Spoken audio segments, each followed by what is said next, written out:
गुरु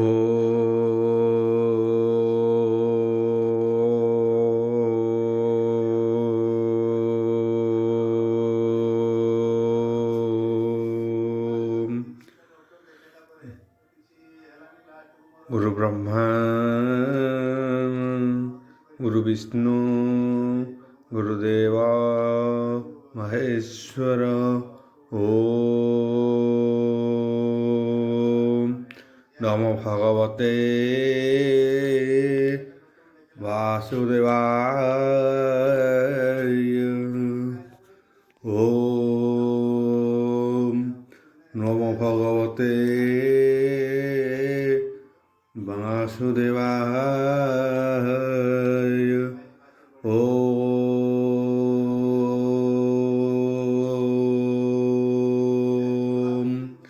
नमो भगवते वासुदेवाय।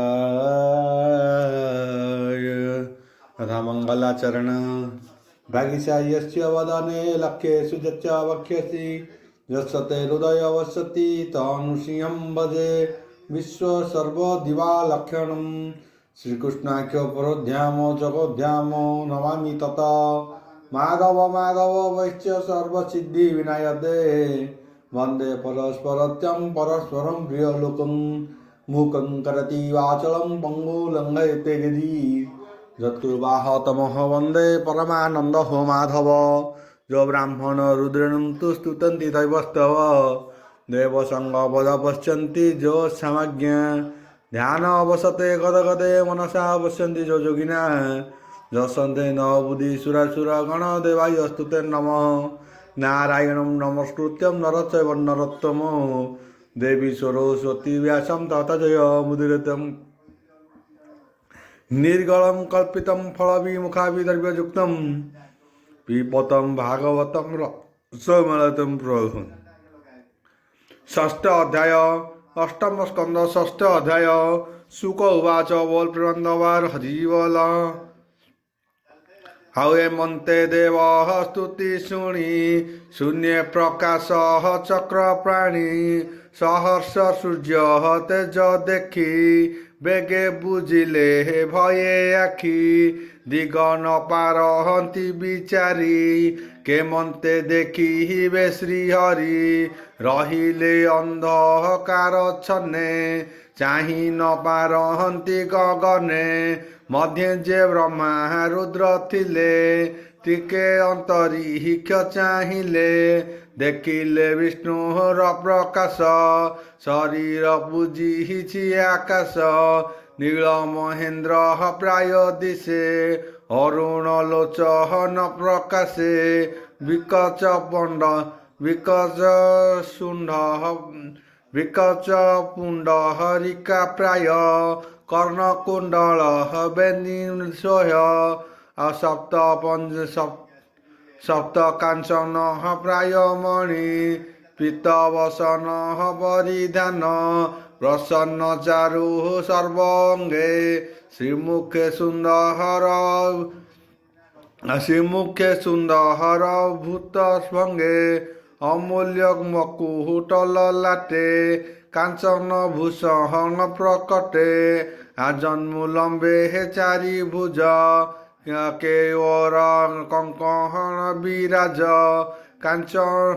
कांची कलापे कांची कलाप जय बलय कांची पलाय जलयने शोभित रोहि निरूपणे कस्तभ भमणि कंठ सोहे तेज प्रकाशे हे जन्महे कमलावन माल रंगे हृदय सोहि अनुरागे हेमंत रूप शून्य चिंती शिव सहिते हे देवपति ध्याने गोविंद पाद गति स्तुति करती कर जोड़ी ब्रह्मा उवाच वृंदवार हरिवलम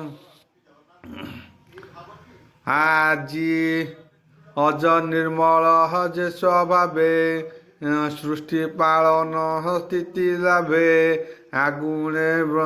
ଆଗୁଣେ ବିଶ୍ରାମ ତୁମ୍ଭର ମହିମା ଅମୃତ ସାଗର ଅଣୁ ହିଁ ଅଣୁ ଭାବ ହୋଇ ସମାୟା ସୁଖେ ଯେ ଭଜଇ ମହାଭୁବନ ହେ ଜଗତେ ମହାପୁରୁଷ ନମସ୍ତୁତେ ତୁନାଥ ସଂସାର ଧାରଣ ଏଣୁ ଅଶେଷ ମୁନିଗଣ ଆଗମ ନିଗମ ସମ୍ପାଦି ବିଚାରେ ସଂଖ୍ୟା ଯୋଗ ବିଧି ଦେବେ ବିହିତେ ହେ ତରି ଦେବ ବିହିତେ ହେ ରବି ତଳେ ମନ ପବନ ସୁନିଶ୍ଚଳେ ତୋହର ରୂପ ଧ୍ୟାନ କରି ମାୟା ଗହନୁ ଜାନ୍ତି ତରି ତୁନାଥ ଆଦି ମଧ୍ୟ ଅକ୍ଷ ଯେବା କରାଉ ଆତ୍ମତନ୍ତ୍ର ଜଗତେ ଆଦି ମଧ୍ୟ ତୁହି ମୃତ୍ୟୁକା ଘଟ ପ୍ରାୟ ହୋଇ ତୋରୂପ ବିଶ୍ୱ ପ୍ରକାଶଇ ସେ ରୂପ କେ ପାହାରଇ କହି ଆତ୍ମା ଆୟତେ ହେ ମାୟା କରି ତୁଏ ସଂସାର ରୂପ ଧରି ସଂସାରେ ପଶୁ ଆତ୍ମା ରୂପେ ସୁଖେ ରହିବୁ କଳ୍ପେ କଳ୍ପେ ନିର୍ମଳ ଚେତା ମୁନି ଗଣେ ତୋତେ ଦେଖନ୍ତି ଶୁଦ୍ଧ ମନେ ଯଥା ଅନଳ କାଷ୍ଠ ଥାଏ ଯେନେ ଅମୃତ ଗୋରୁ ହଏ ଧରଣୀ ଦେହ ଅନ୍ନଚ୍ଛନ୍ନ ସଂଯୋଗେ କୃଷି କରଷଣ ମନୁଷ୍ୟ ନାନା ଯୋଗ ବଳେ ଭଜନ୍ତି ତ ପାହାଦ କମଳେ ନମୀଣ ତ ଚରଣା ତଳେ ଭବ ସାଗରୁ ତରି ଗଲେ ସର୍ବେ ନମନ୍ତି ତୋ ଚରଣେ ତୁ ଥାଉ ସଂସାର ଧାରଣେ ବାଞ୍ଛିତ ଅର୍ଥ ଫଳ ପାନ୍ତି ନାନା ପ୍ରକାରେ ହେ ତୋତେ ଚିନ୍ତି ତୋ ରୂପ ଆତ୍ମା ଗତେ ଦେଖି ସଂସାର ତେଜି ହନ୍ତି ସୁଖୀ ଯେ ସନେ ଗଜ ଦାବନଳେ ପ୍ରବେଶ କଲେ ହେ ଗଙ୍ଗା ଜଳେ ଆମ୍ଭେ ସକଳ ଲୋକ ପାଳେ ଶରଣ ତ ପାହାଦ କମଳେ ଏ ଦେହେ ଅନ୍ତଃର ବାହାର ତୋତହୁ କେ ବାହା ଅଛି ପର ଏ ଦେହ ବଣେ ହେ ମୋର ତୁଲେ ଦକ୍ଷାଦି ପ୍ରଜାପତି ମେଳେ ତୁ ଅନୁଗ୍ରହେ ହେ ବହୁ ଅଙ୍ଗ ଅନଳୁ ଯେ ସହ ନିଷ୍ପୁରିଲ କିବା କହିବୁ ତୋ ଅଗ୍ରତେ ଆମ୍ଭଙ୍କୁ ରଖ ହେ ଜଗତେ ସୁଖ উবাচ বল প্রেমানন্দবার হরি বল আয়ে মন্তে ব্রহ্মা বাণী শুনি সংসারু হিত মনে গুণী পরম সুখ তনু ପୂଜି ଧାତାଙ୍କୁ ଅନୁଗ୍ରହ କରି ଜଳାଧି ମନ୍ଥନ ପ୍ରସଙ୍ଗେ ଆତ୍ମା ପ୍ରକାଶ ଅନୁରାଗେ ପ୍ରସନ୍ନ ଚିତ୍ତେ ଭାବଗ୍ରାହୀ କରନ୍ତି ବ୍ରହ୍ମା ମୁଖ ଚାହିଁ ভগবান উবাচ বল প্রেমানন্দবার হরি বল শুণ হো ব্রহ্মা শিব দেব যেবা করিব তুম্ভর লাভ ତୁମ୍ଭର ଶ୍ରେୟ ଯେଉଁ ମତେ କହିବା ଶୁଣ ଏକ ଚିତେ ଅସୁରଙ୍କର ସଙ୍ଗେ ଯାଇ ବସ ବିଶ୍ୱାସ ଭାବ ହୋଇ ନାନା ପ୍ରକାରେ ସନ୍ଧି କର ପ୍ରଲୋଭ ତାଙ୍କ ଚିତ୍ତହର ଯାବତ ସିଦ୍ଧି ନୁହେଁ କାର୍ଯ୍ୟ ତାବତ ମିତ୍ର ଭାବ ଭଜ ଆପଣା କାର୍ଯ୍ୟ ସିଦ୍ଧି ଅର୍ଥେ ଶତ୍ରୁକୁ ଭଜନ୍ତି ଜଗତେ କାର୍ଯ୍ୟ ସରିଲେ ନିଜ ଭାବେ ସର୍ବେ ରହିବ ଆତ୍ମା ଲାଭେ অহিমূষিক করি সিদ্ধি যেমন্তে আত্মা কার্য সাধি অমৃত অর্থে যত্ন করে যে পারে হইব মরে শুণ কহিবা উপদেশ বেগে গহন বনে পশ অম্ল ঔষধ গ্লুম যেতে বনস্তু আণ অপ্রমিতে পাষাণে ছেচি বাহু বলে নিক্ষেপ ক্ষীর সিন্ধু জলে সে অম্ল গ্লুম্ল বসুবধি সে অম্ল গুণে বসুবধি দধি যেতে লভিব সর্বসিদ্ধি এ যে মন্দর মহিধর মন্থন দণ্ড ଏହା কর বাসিকি নাগ গজু করি মন্থিব দেব সুর ধরি মোহর বলে হে মহাজন মন্থন কর যে নিশ্চল তুম্ভে সে অবৃহত পিব তুম্ভে সে অমৃত পিব নিরাশ হইবে বা দানব ইন্দ্র লভিব সর্বসিদ্ধি সর্বসম্পাদি জলধি শান্তি বচনে କାର୍ଯ୍ୟ ପାଇ আগম শাস্ত্র ଏହା কহি প্রথমে বাসুকি বদনে গরଳ ଛାଡ଼ିବ ମନ୍ଥନେ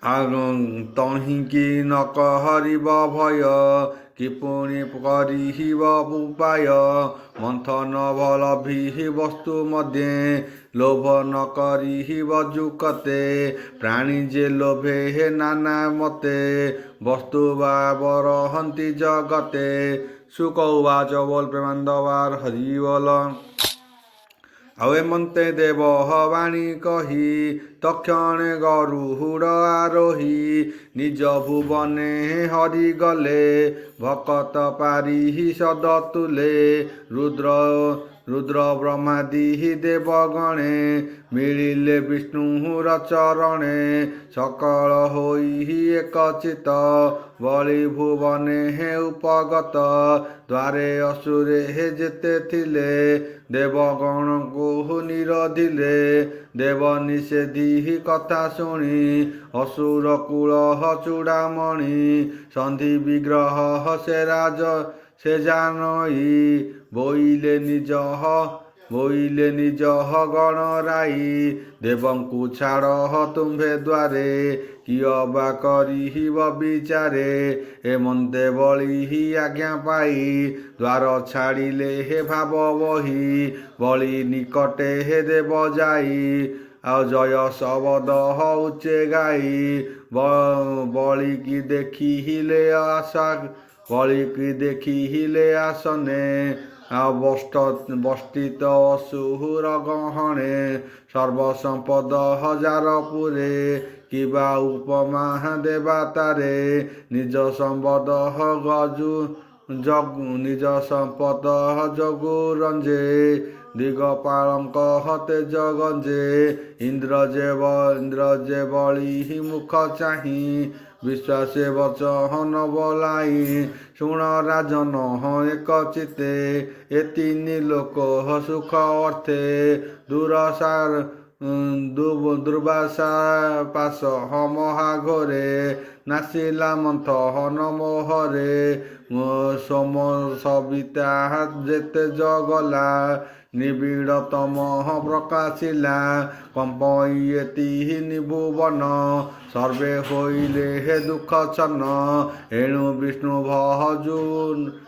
ବିଷ୍ଣୁ ଭଜନେ ଯାଇ କହିଲୁ ବ୍ରହ୍ମା ରୁଦ୍ର ଲଇ ସେ ପୁରୁଷୋତ୍ତମ ବଚନ ରାଜନ ତୋଷ ମନେ ଶୁଣ ବୋଇଲେ କ୍ଷୀର ଜଳଧି ଅମ୍ଳ ସଂଯୋଗେ କର ଦଧି ମନ୍ଦରଗିରିକି ଆଣିବ ସମୁଦ୍ର ମଧ୍ୟରେ ସ୍ଥାପିବ।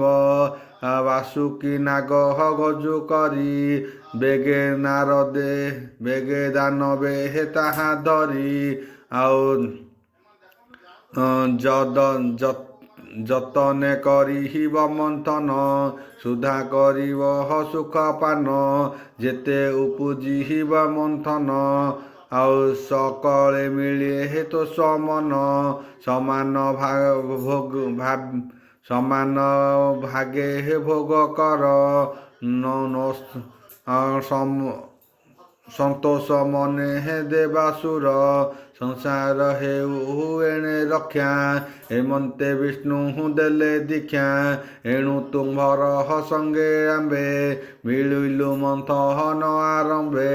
ତୁମ୍ଭେ ଆମ୍ଭର ଏକ ଗତି ଯାହା ବୋଇଲେ ଶ୍ରୀପତି। ଏମନ୍ତେ ଚନ୍ଦ୍ର ମୁଖୁ ଶୁଣି ଅସୁର ମନେ ଗୁଣି। ବୋଇଲେ ଶୁଭ କର୍ମ ଏହି ବିଷ୍ଣୁ ମାୟାରେ ମନ ମୋହି। ବଳି ସଙ୍ଗତେ ଉଠି ସର୍ବେ ସମ୍ପତ୍ତି କଲେ ପ୍ରିୟ ଭାବେ। ଆଉ ସମ୍ବରାରିଷ୍ଟ ନେମି ତୁଲେ। ଯେତେ ଦାନବ ବୀର ଥିଲେ ବିଷ୍ଣୁ ମୋହନ ମାୟା ମତେ। ହରସ ସୁରଙ୍କ ଚିତେ ଏମନ୍ତେ ଦେବାସୁର ଗଣେ। ବେଗେ ମିଳିଲେ ଘୋର ବନେ ତୀକ୍ଷ୍ଣ କୁଠାରେ ବେଗେ ହାଣି। ଅମ୍ଳ ଔଷଧ ଗ୍ଳୁମ ଆଣି ପର୍ବତେ ଛେଚି ପ୍ରତିଶିଳେ। କ୍ଷୀର ସମୁଦ୍ର ପକାଇଲେ। ଆଉ ବାସୁଦେବର କଥା ବାଗେ ଜଳ ଦଧି ହୋଇଲା ଅମ୍ଳ ଯୋଗେ। ଦେବତା ଦାନବେ ଏକ ମେଳେ ମିଳିଲେ ମେରୁ ସନ୍ନିଧାନେ। ଆଉ ନାନା ତୀକ୍ଷ୍ଣ ଅସ୍ତ୍ର ଧରି ଓପାଡ଼ି ଘୋର ନାଦ କରି। ଇନ୍ଦ୍ରର ତୁଲେ ବେଗେ ଯେତେ ଅସୁର ବଳହର ସମସ୍ତେ ମୁଣ୍ଡେ ଗିରି କଲେ। ବେଳେ କେତେ ଦୂର ଗଲେ କାହୁଁ ବହିବେ ଗିରିବର। ଯେ ଗିରିବରଙ୍କର ଶେଖର ପଥେ ଆଣନ୍ତି ଗିରିବରେ। ପଡ଼ିଲା ତାହାଙ୍କ ଉପରେ ଚୂନ ହୋଇଲେ ମହାଭାଗେ। ସକଳେ ପଡ଼ିଲେ ଭୂମିରେ ଶିରେ ଚରଣ ବାହୁ ଯୋଡ଼ି। ପଥେ ପଡ଼ିଲା ମହାଗିରି ଦେବଙ୍କ ଦୁଃଖ ଭଗବାନ। ତକ୍ଷଣେ ଗରୁଡ଼ ଆସନ ପଥେ ମିଳିଲେ ତାଙ୍କ ପାଶେ।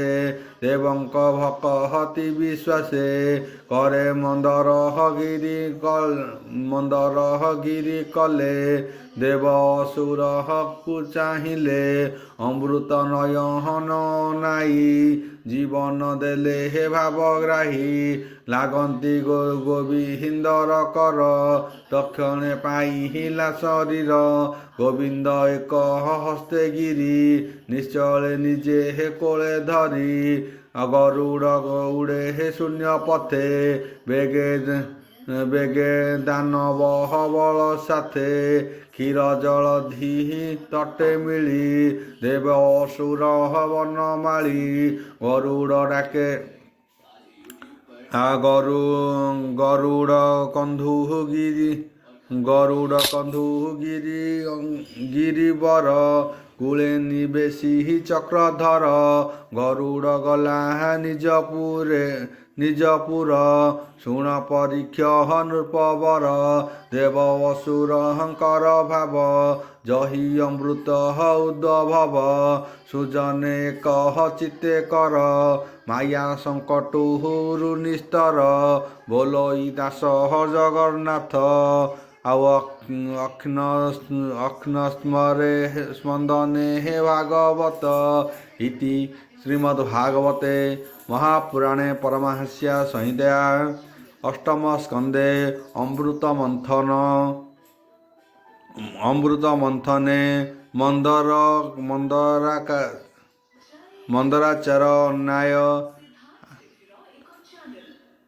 ମନ୍ଦରାଚାର ଅନ୍ୟାୟ ଆୟୋଜନ ନାମ ଷଷ୍ଠ ଅଧ୍ୟାୟ।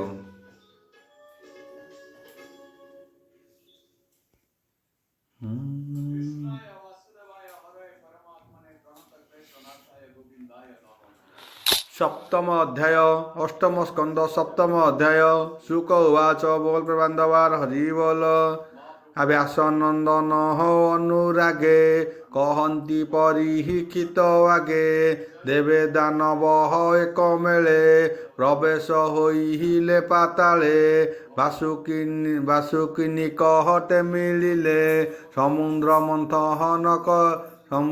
ମନ୍ଥନ ବରିଲେ ଗୋବିନ୍ଦ ଆଜ୍ଞା ଶିରେ ଧରି ଭୟେ ଉପୂଜେ ଭୟର ରୂପ ଅଙ୍ଗଦ କରି ଧରଣୀ କରି ଏକ ରୂପେ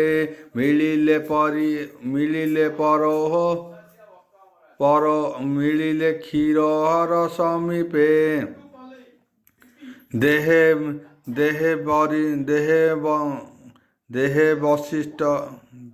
ଦେହେ ବିଶିଷ୍ଟ ମହାଗିରି ରହିଲା ବିଶ୍ୱରୂପ ଧରି ଦେବ ସକଳ ହତୋଷ ମନେ ଆରମ୍ଭ ସମୁଦ୍ର ମନ୍ଥନେ ଓಂ ଭୂର୍ଭୁବସ୍ୟ ତସ୍ୟ ବିଦୁର୍ବରେଣ୍ୟଂ ଭର୍ଗୋ ଦେବସ୍ୟ ଧୀମହି ଧିୟୋ यो न प्रचोदयात् स्वाहा स्वाहा पृथिवी शान्तिः।